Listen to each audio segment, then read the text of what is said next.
नमस्कार। आज हमारे साथ मौजूद हैं प्रोफेसर संजीव भानावत सर, जो कि देश के वरिष्ठ मीडिया शिक्षक हैं। तो आइए सर से कुछ चर्चा करते हैं। सर, जो भी युवा पीढ़ी जो पत्रकारिता के क्षेत्र में अपना भविष्य बनाना चाहता हो, पत्रकार बनना चाहता हो, उसके लिए आप क्या कहना चाहेंगे? उसको क्या करना चाहिए? शुरुआत कहाँ से की जाए?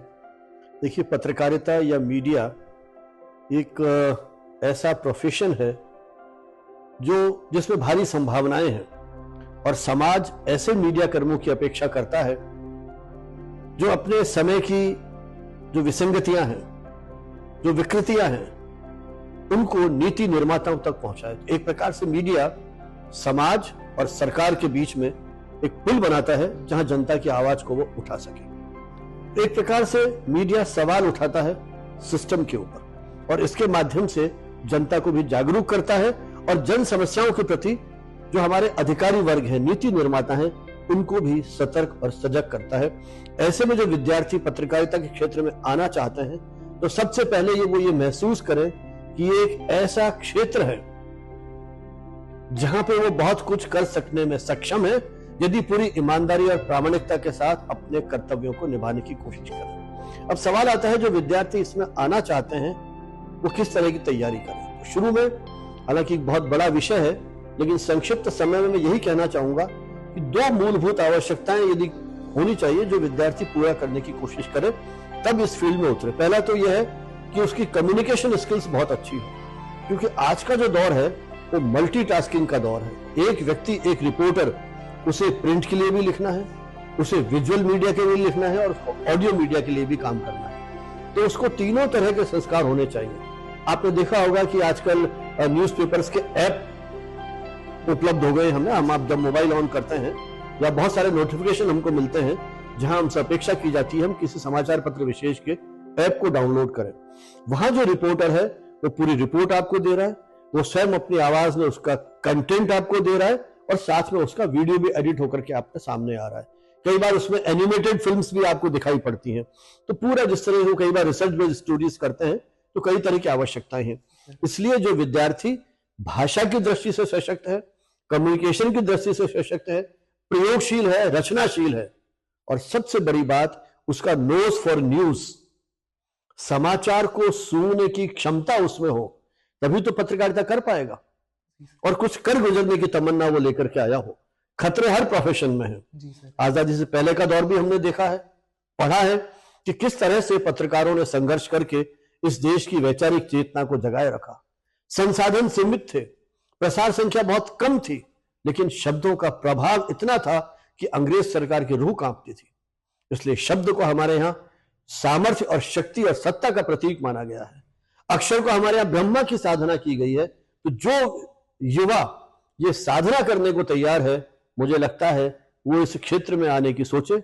ये ग्लैमर और ये सारी चीजें क्षणिक है, बहुत लंबे समय तक आपका साथ नहीं दे पाएंगी, बहुत लंबे समय तक आपको प्रोफेशन में टिकाऊ नहीं बना पाएंगी।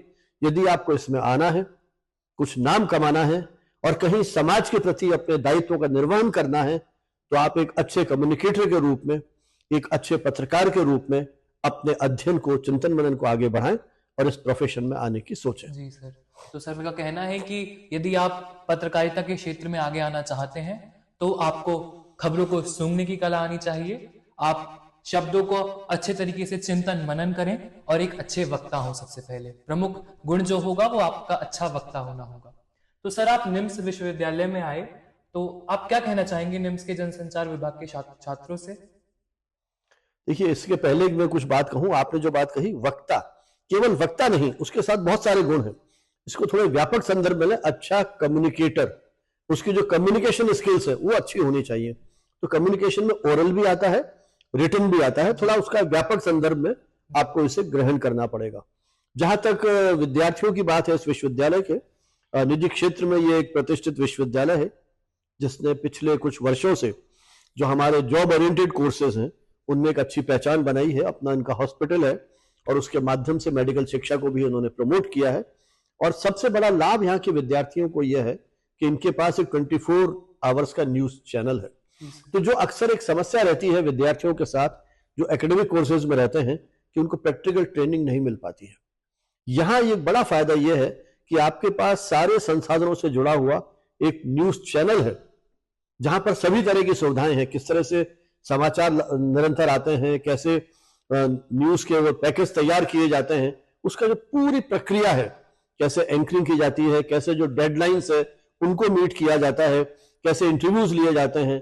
आपको ये सुविधा है कि आप देश के बड़े से बड़े नेता से लेकर विभिन्न क्षेत्रों में जो शीर्षस्थ स्थान पर व्यक्ति बैठे हुए हैं उनके साथ सीधा संवाद कर सकते हैं, सीधा उनको क्वेश्चन कर सकते हैं। तो एक विद्यार्थी के रूप में आप उस सिस्टम में अपनी एक महत्वपूर्ण भागीदारी निभा सकते हैं।